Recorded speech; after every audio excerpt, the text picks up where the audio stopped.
যুবক ভাই, ও মা, ও বোন, হাতে ধরি ইসলামের দিকে আসো। ভোটটা হইল বর্তমানে ইমানের অংশ। আল্লাহ কোরআনে বলে, আকিমুসসালাহ, তোমরা নামাজ কায়েম করো। আকিমুদ্দিন, তোমরা দিন কায়েম করো। কোরআনি শাসন কায়েম করো।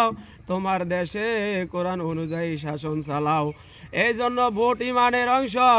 আমার বাবার কথা না, আল্লাহ পাকের কথা। আকিমুদ্দিন এই ভোট দিতে গিয়া, ইসলামকে ক্ষমতায় আনতে গিয়া ভোটের পদ্ধতি এখন এসেছে, তাই ভোট হলো ইমানের অংশ, কলেমার অংশ, মুসলমানের দিন ইসলাম বাঁচার অংশ। তাই হাতে ধরি, পায়ে ধরি, আর দোকায় পড়িও না। 50 বছর দেখছ, তোমরা এখন ফিরিয়ে আসো।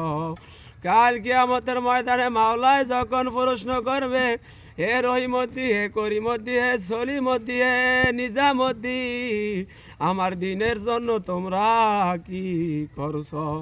সেই সময় কোনো উপায় থাকিবে না।